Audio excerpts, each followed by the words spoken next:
The Royal Time Travelers, a journey 200 years ahead. King Alistair and Queen Eliza had ruled the Kingdom of Eldoria for many years. Their reign was known for its peace, prosperity, and great innovations, though none could compare to the invention the royal engineers had been working on for years: a time machine. The project had started as a fantastical idea, something spoken of only in whispers, but now it was a reality. One cool autumn evening, as the sun set behind the tall towers of Eldoria Castle, the king and queen stood in their royal lab, staring at the gleaming time machine before them. The machine was a magnificent creation: polished silver gears, glowing blue energy crystals, and a large, ornate wheel that resembled a crown, reflecting their royal insignia. "Shall we do it, Eliza?" King Alistair asked, a twinkle of excitement in his eyes. Queen Eliza, always the more cautious of the two, hesitated. "But where shall we go, my love? The future? How do we know if it is a place worth visiting?" King Alistair smiled and took her hand. "We will find out. Perhaps we can learn from the future and bring back knowledge to help our kingdom. Imagine the progress we could make." After a long pause, Queen Eliza finally nodded. "Then let us see what lies ahead, 200 years from now." They climbed into the time machine, and with a twist of the wheel, a flash of brilliant light surrounded them. The air hummed with energy, and the world around them blurred. They held onto each other, unsure of what to expect. When the light faded, they found themselves in a place unlike anything they had ever seen. Tall, sleek buildings stretched into the sky, their windows glistening under the bright sun. Strange carriages, without horses, whizzed by, making strange, whooshing noises. People wore clothes that looked nothing like the fine silks and velvets of Eldoria. "We're in the future," Queen Eliza exclaimed, her eyes wide. "But what is this strange land?" King Alistair, equally stunned, stepped forward. "I believe this is what you might call a city. I think we have arrived in what is now called the modern world." Exploring the modern world. As they walked through the busy streets, the king and queen marveled at the technology and the busy life around them. They passed by tall towers with glass walls, each one taller than the highest spires of Eldoria Castle. "This is a city of stone and steel," King Alistair said in awe, "but it seems different from our kingdom. The people seem in such a rush. What are they doing?" "Look," Queen Eliza pointed at a glowing rectangular object in the hands of a passerby. "What is that strange device? A magic scroll?" King Alistair guessed, intrigued. Queen Eliza shook her head. "I do not think it is magic. It looks like it's made of metal, not paper. Perhaps it is something they use to communicate."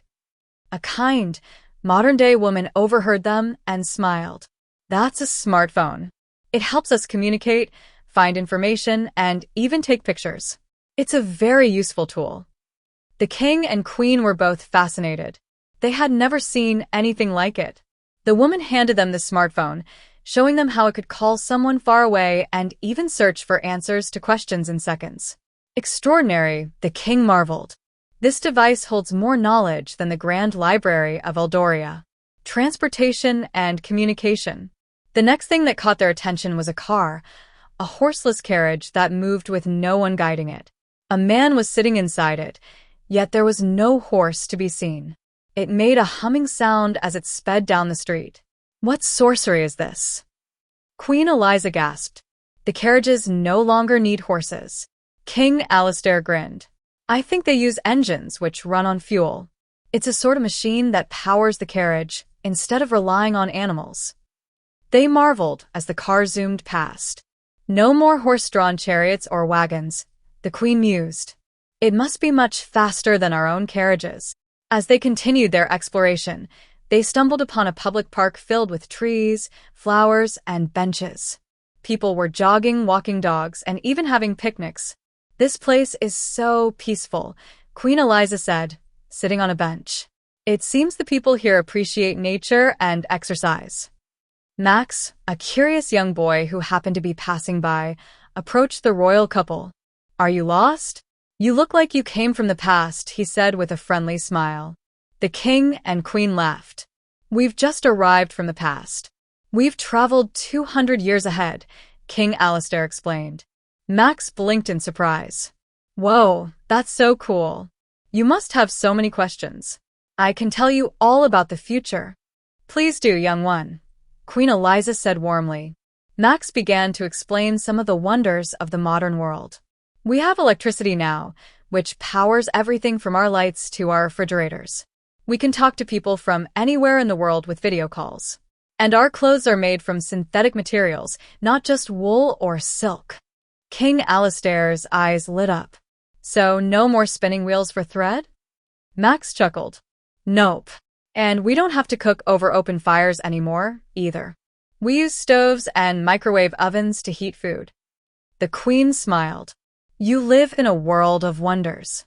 But tell me, does your world still appreciate knowledge and learning? Max nodded enthusiastically. Yes. We've learned so much about the world. Did you know the Earth is not flat like we thought in the past? It's actually round, and it orbits the sun, not the other way around. And the oceans cover about 71% of Earth's surface. King Alistair raised an eyebrow. Fascinating. And what about the stars? Do you still study them? Oh, yes, Max said. We've sent ships and robots to explore planets in our solar system. For example, Mars is a planet that scientists think might have once supported life. And there's a huge storm on Jupiter called the Great Red Spot, which has been raging for over 400 years. The king and queen listened intently, amazed at the boy's knowledge. The wonders of technology. Max continued. And do you know about artificial intelligence? We have computers that can think and learn like humans. They help us with all sorts of things, from medicine to space exploration. The queen clapped her hands in delight. This is truly remarkable. So much progress has been made, even in our absence. The king nodded. It seems we have much to learn from the future. As the sun began to set, the time machine blinked back into action, signaling it was time for the royal couple to return to their own time. Max, thank you for sharing your knowledge with us, Queen Eliza said as she shook his hand. Your world is full of wonders. King Alistair grinned. Indeed, we have seen more in a day than we could have imagined in a lifetime. With a final wave, the king and queen climbed into the time machine, and in a flash of light, they were back in Eldoria, standing in their royal laboratory. Do you think we can bring some of these ideas back to Eldoria? Queen Eliza asked as she gazed at the machine. Absolutely, King Alistair said with a determined smile. The future is full of possibilities. It's up to us to bring that knowledge to our kingdom and make it a better place for all. And with that, the royal couple set to work, inspired by the incredible world they had just visited, ready to share the wonders of the future with their people.